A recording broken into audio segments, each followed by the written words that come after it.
Hello everyone, Assistant Narrator Richardson signing in. I'm hoping to get a promotion soon, by the way. Do you know that the skin is the largest organ in the human body? It also accounts for 6 to 10% of your body weight. See, I already knew about the it being the largest organ, but I didn't know it counted for 6 to 10% of your body weight. That's a lot. Anyway, let's get started, shall we? Item number SCP-6107. Restriction level Level 1 Unrestricted. Containment class Esoteric. Secondary class Declassified. Disruption class Dark. Risk class Caution. Special containment procedures. SCP-6107 is a well-known aspect of human biology, and therefore cannot be effectively contained at this time. At the time of writing, the best course of action with regards to SCP-6107 is to increase public knowledge and acceptance, as well as to further research its properties. Description: SCP-6107, colloquially termed the integumentary system, is a natural and essential organ system most commonly found in human anatomy. SCP-6107's main function is to act as a barrier to the external environment, as well as to restrain the internal environment. The first layer of SCP-6107, the epidermis, is comprised of soft, waterproof tissue that structures the individual's topmost features.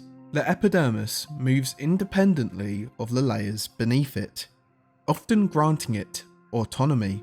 Common epidermal conditions, such as Houston's lip, bulla babble, and frontal hemorrhaging, can be significantly linked to epidermal weakness. The second layer of SCP-6107, the dermis, harbours connective tissue, sweat glands, and hair follicles. The dermis possesses a unique morphology to that of the epidermal face, a semi-pliable structure, and is capable of independent movement from all other layers. However, this can usually only be observed in extreme cases of dermal transference. For more, see the Albrine case study of 1967. Recalcitrant dermises are especially prevalent in young adults and the elderly. Common signs include bristling hair and palpitations under the jawbone and ribs. The third layer of SCP-6107, the hypodermis, contains firm connective tissue and fat. Very few living hypodermal specimens have been recorded in the modern era, with the exception of the medical miracle Winifred Seabram. With her cooperation, her image has been added to this page. As is visible, the hypodermis, while alive, displays rapid tension and distension, a quality similar to running water. Common hypodermal illnesses include hypodermal transference, Seabram's skull, and aortal zeal. The fourth and final layer of SCP-6107, the epidermis, is a mass of cartilage, bone, and other solid matrices. The epidermis, in opposition to the other layers, is static and possibly non-sentient. It appears as a human form, however petrified in an expression of distress. Given its form, it has been proposed that the epidermis is flexible at birth and quickly solidifies within the following weeks. Historical acknowledgements. Event: Fort Worth, Texas. Mayoral election of 1886.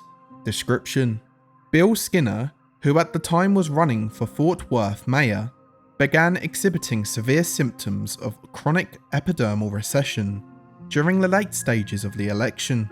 Disregarding the Fort Worth pharmacist doctor and his wife, Mr. Skinner proceeded onto the final runoff election, where he collapsed due to loss of blood. Mr. Skinner's competitor, H.S. Broyles, won the mayoral election. Mr. Skinner passed 1 week after this incident. Event: Omaha, Nebraska. The missing tapestries of 1910. Description: An assemblage of unidentified cases of an acute epidermal recession disorder render approximately 100 civilians hospitalized and shortly after deceased. All victims of this unidentified disorder were monitored for several days after death.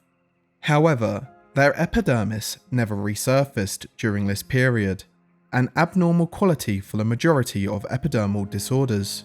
Nearly all of the fatalities were located on the same street, Warbler Street. The only survivors of this event were members of the Cole family. Their children hold no knowledge of the event. Event: London, the Carterwall Orphanage murder of 1927. Description: Catherine Wright, a previous orphan at the Carterwall Orphanage in London, was born with embryonic Cadermis syndrome, rendering her eyes, mouth, and ears useless. She survived for 14 years, being fed through carved holes in her Cadermis. On her 14th birthday, Ms. Wright murdered a fellow orphan, seemingly unprovoked.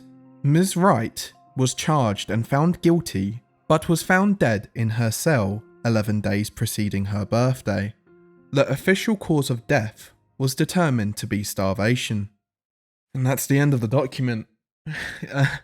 So now our skin is an SCP?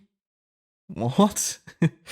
You really never know, do you, with this? I mean, nothing's happened to my skin yet, so I guess I'm safe. Anyway, see you in the next one. Goodbye. Hello everyone. Creepy Otter here, and I just want to say a huge thank you to Supposedly Spooky for writing this SCP. Gives you a bit of chills. The images they made as well, so honestly really good SCP, so a link will be in the description below. Also, I want to apologise once again for not uploading for a week. It was very hard to try and record without having a monitor. But I have one now, and there will be images posted on my Ko-fi of what my monitor, well, my setup looks like. So go check that out. And if you liked the video, please like and subscribe. And if you want to support me more, my Ko-fi is in the description below.